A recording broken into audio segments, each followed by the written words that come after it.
Hi students, now we are going to learn about plant anatomy and plant physiology.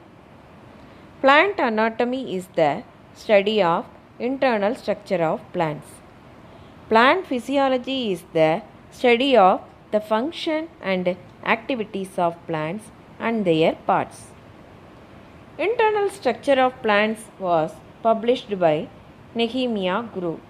He is known as the father of anatomy. In this lesson, we will study about the internal structure of plant tissues, process of photosynthesis and respiration. Next topic, tissues. Tissues are the group of cells. They are similar or dissimilar in structure and origin, but perform similar function. Plant tissues are two types, meristematic tissue and permanent tissue. Sachs classified tissue system in three types: dermal or epidermal tissue system, ground tissue system and vascular tissue system. First one, dermal or epidermal tissue system. It consists of epidermis, stomata and epidermal outgrowth. Epidermal is the outer layer. It has minute pores called stomata. Root hair is the epidermal outgrowth. Functions of dermal tissue system: protection and prevention of water loss. Second one, ground tissue system: cortex, endodermis, pericycle and pith.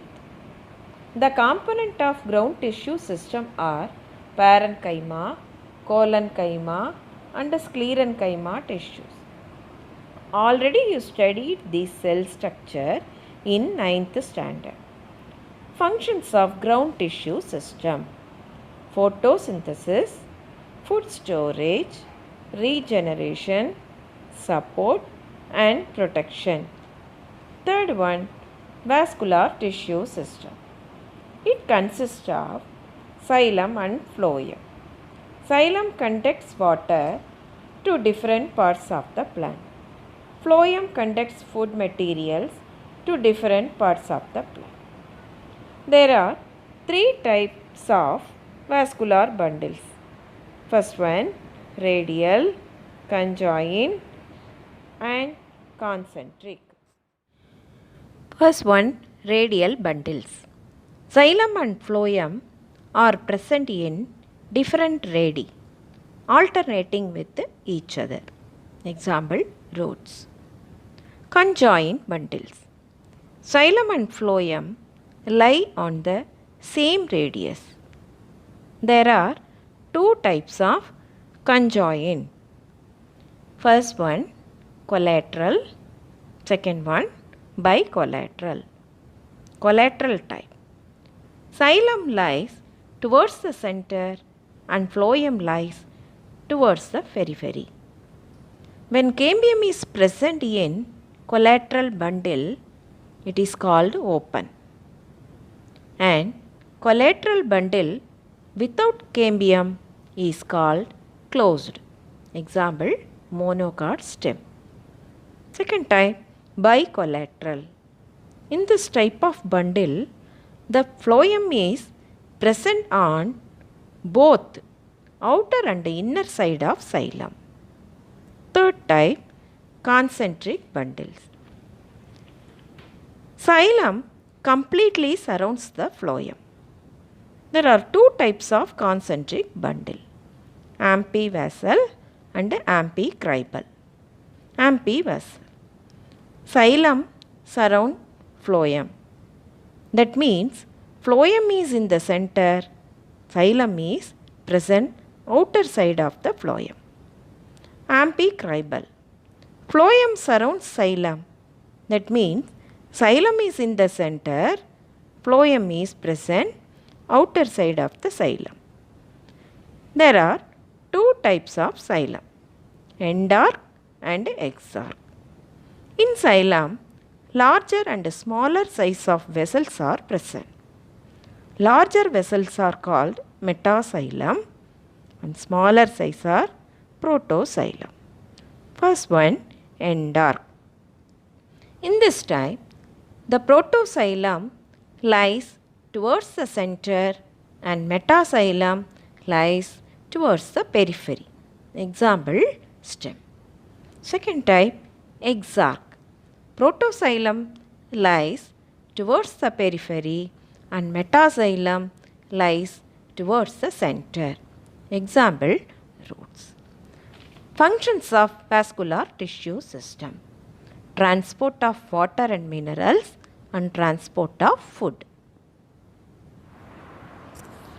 Internal structure of Dicot root. Example, B.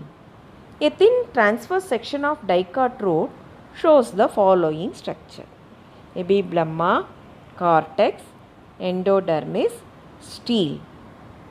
First one, Epidermal. It is the outermost layer. Cuticle and stomata are absent. Root hairs are present. It is also known as rhizodermis. Next to Epidermal, cortex layer is present. It is a multi-layered large zone made of thin-walled parenchymatous cell. These cells stores food and water. Next, endodermis. It is the innermost layer of cortex. Barrel-shaped cell. Band-like thickenings on their radial called Casparian strips. Next, stele. Inner to endodermis. It includes pericycle and vascular bundle. Pericycle. Inner to endodermis. Single layer of thin-walled cell. Vascular bundle. It is radial, xylem is exarch and tetrarch. Again, I will remind you what is radial, what is exarch. Radial, xylem and phloem are present in different radii, alternating with each other. Exarch, protoxylem lies towards the periphery and metaxylem lies towards the center. Tetrarch. Tetra means 4. 4 xylem and 4 phloems are present. Pith. Young root contains pith, whereas in old root, pith is absent. The center part is called pith. Internal structure of monocot root. A thin transverse section of monocot root shows the following structures: Epidermal or rhizodermis, second cortex, third endodermis, fourth stele. First one, Epidermal or rhizodermis. It is the outermost layer made up of parenchymatous cell. Stomata and cuticle are absent. Second part, cortex. It is multi-layered large zone composed of parenchymatous cells. Endodermis. It is the innermost layer of cortex. Band-like thickenings on their radial called Casparian strips. Fourth one, stele. Inner to endodermis. It includes pericycle, vascular tissues and pith. Pericycle.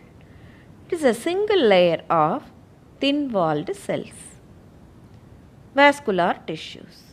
It consists of many patches of xylem and phloem arranged radially. The xylem is exarch and polyarch. Poly means many.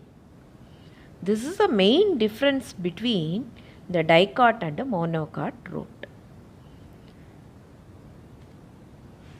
Next part, pith. It is present at the center. It is made up of parenchyma cells with intercellular spaces. It stores food.